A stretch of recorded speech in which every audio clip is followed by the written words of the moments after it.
All right, now I promise you that SABC cricket commentator and multiple award-winning journalist Cass Naidu is joining us to talk a little bit about the cricket. She's right here with me. Cass, thanks so much for coming in person to chat to us on Newsroom. It's a real pleasure to be here. Cass, Sri Lanka beat India. What happened? You know, if it was South Africa, we'd say India choked, really, because at 322, Sri Lanka shouldn't have chased it down. It was the highest ever total chase down in the Champions Trophy. But Angelo Matthews has so much to prove. Yes. That he led from the front. And when those 4s and 6s were raining down and you saw the pressure on Kohli's face, you finally realize what a world event does. Rankings are out the way. This is the real pressure test. And can you pitch up? No, very interesting that you put it that way, that you say, like, had this been South Africa, the choking tag would have been applied immediately. But that really is what happened. Virat Kohli and his cohorts could not keep up the pressure to keep Sri Lanka from getting there. Sri Lanka needed to win. And you know, when you know you're back to the wall, you've got to do it. That's the situation South Africa find themselves now on Sunday. And can someone do what Matthews did in that, I'm going to take hold of this chase. I'm going to make sure at the end that we do get across the line. The fans are already struggling. They're struggling. There's that big lump in the throat.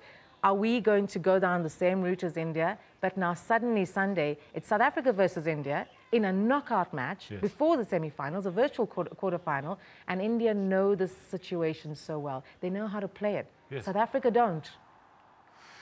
Very interesting that you put it that way. I mean, what is your analysis so far of the Proteas? Because they beat Sri Lanka, went up against Pakistan, and it's been actually quite mixed. Some people say, yes, they choked already. Yet other people are saying that Pakistan took care of South Africa's mistakes and got themselves a win. What is your analysis so far? It was a good toss to win, and I thought that with the rain around, South Africa would have opted to have batted second. More importantly, the wicket was covered for 2 days. They hadn't had practice in 2 days. It was the used wicket. I thought they had an opportunity to have a courageous selection policy and go for a second spinner. I'm disappointed I haven't seen Andile Petlokwayo. He bowls cutters. He's able to really mix it up. Wayne Parnell has travelled. I get a sense on Sunday, the selection's going to change quite a bit. Morkel's likely to take the new ball. I see Petlokwayo coming in, and I wouldn't be surprised if Quinton de Kock decides to finally pitch up with a big knock. Without that opening partnership, have you noticed how it's held South Africa back by a good 30 to 40 runs? So Hashim Amla's been goodish, but we need a good, strong opening partnership, a good platform, and you need the rest of them to come through. What's happened to AB de Villiers? That's the big question, though, hey? That is the big question, because there have been a lot of questions around AB de Villiers, both as leader as well as best batsman in the world. What would you say? I mean, we've been running on this show for some time now. The question between Faf du Plessis as captain and AB de Villiers as captain, trying to see what the difference is in the performances of the team. And there have been marked differences.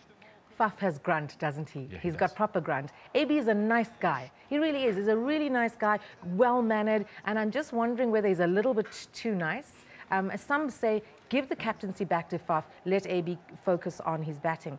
Not in the middle of a world event. That's like handing over the ascendancy to the other team that you're about to play. We've dropped our captain, guys, by the way. We don't trust him, and we've given it to Faf. I think it would cause huge upheaval. So my sense is AB will keep captaincy, but they've got to go courageously. And Kendall, they're number one. They love being number one. They should start acting like it, though. Oh, nice one. Very well put. I mean, it's also got Russell Domingo, whose job really is on the line. Yes, he is. He's sort of like, he'll see what happens, but I'm sure he wants to stay at the helm of our South African cricket. Imagine if he wins the Champions Trophy and he says, well, sorry, I'm on my way. I got a better opportunity overseas. But he's under pressure. Cricket South Africa is under pressure because this is one of the most supported national teams in South Africa. Without a World Cup trophy, I mean, even Alistair Coetzee team can say, well, listen, we're former World Cup winners. The Proteas can't say that. So wonderful in bilateral series, 5-0 series whitewashes. There are 3 matches they've got to win on the trot. And Sunday is a great opportunity to knock India out of the Champions Trophy. It will do real serious damage to world ratings and TV ratings. We're okay with that, the thing as South Africans. I have a feeling that if they win this knockout match on Sunday, there's an opportunity for them to seriously go through and win this tournament. But come home on Sunday and they will be called chokers again, and they would have to own the tag. I don't agree with the chokers tag because I believe that it's tough love, and who are we to give them tough love? I believe real support is needed. Again, though, the Proteas need a pitcher. I think one thing that you said to me off air before we came in here was the chokers tag really needs to be applied when the team has put itself in a winning position and then goes on to lose that particular match. They literally were outplayed by Pakistan, so it wasn't a choking situation. Unfortunately, every time they lose, it's that choking feeling as a fan. Yeah. Another tournament, another wasted opportunity. But my message to the fans is quite simple. Support the team all the way, because when they eventually do crack open and we go around the country celebrating, I hope you're going to be part of the crowds on the streets welcoming them back home.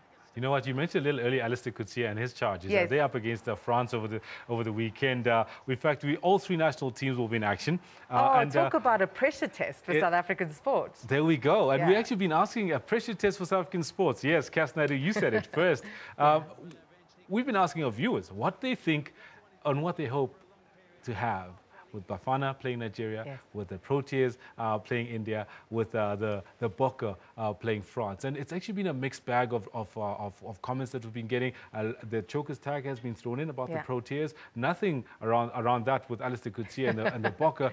But also somebody said that Bafana, they always start well with a new coach and then start petering out towards the end. What do you think is going to be happening this weekend? What do you think? What kind of Monday do you think South Africans will be having? A memorable Monday. I'm going for a hat-trick of wins. I'm going to see Bafana beat Nigeria for the first time in Nigeria. Imagine that would be amazing. I'd like to see the Boks beat France. It's about time we get some joy there. And I'm backing Quinton de Kock to score a century and to take South Africa to a convincing win over India on Sunday. Hey, I'm positive.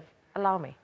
Cass, we like having you over. Really like having you over. It's really good to get thoughts from a seasoned analyst, seasoned commentator, also weighing in a little bit on the Bokke and Bafana as well. But yeah, definitely hoping that the Proteas pull it off on Sunday. And like you said, really it's an opening partnership that needs to lay that foundation. Absolutely. So go Proteas.